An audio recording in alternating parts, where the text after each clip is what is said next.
Michael OMara presents The Book with No Name, written by Anonymous and narrated by Jeff Harding.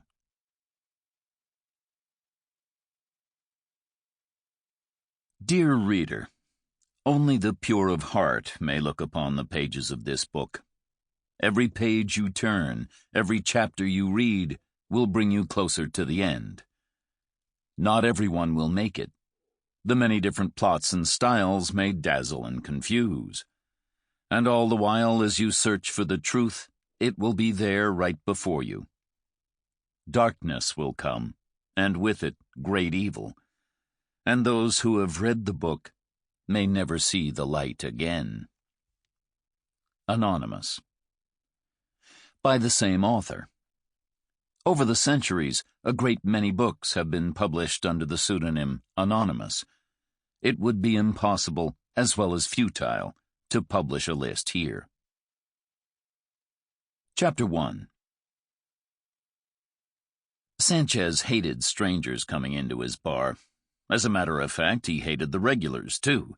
But they were welcome simply because he was afraid of them. To turn a regular away would be like signing his own death warrant. The criminals that frequented the tapioca were always looking for an opportunity to prove themselves within its four walls, because that way anyone who was anyone in the criminal world would get to hear about it. The tapioca was a bar with real character. The walls were yellow, and not a pleasant yellow either, more of a cigarette smoke-stained color.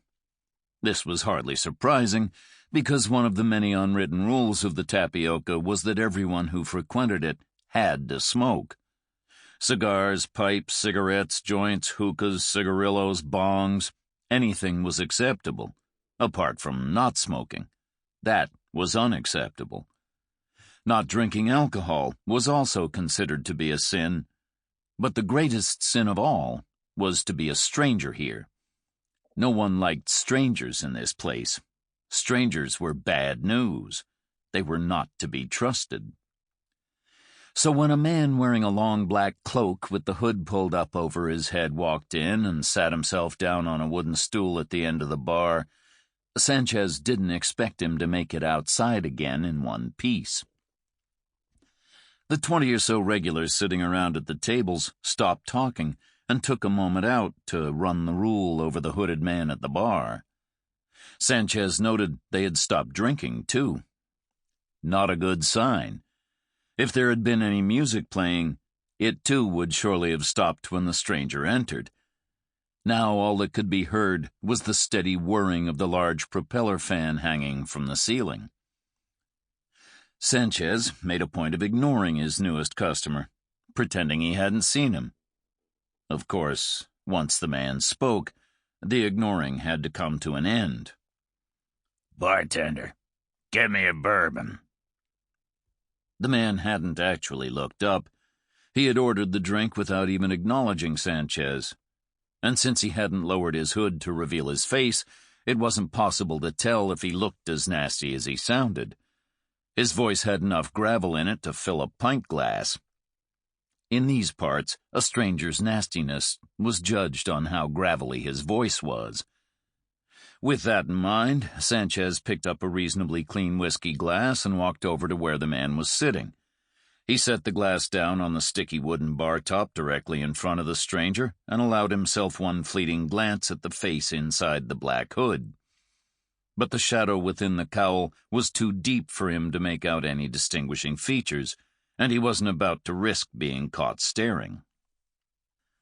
"On the rocks," the man muttered almost under his breath.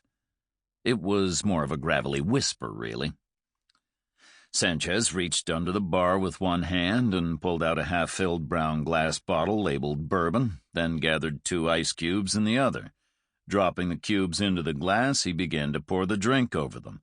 He filled the glass just over halfway, and then placed the bottle back under the bar. "That's $3. $3? Yep. Fill the glass."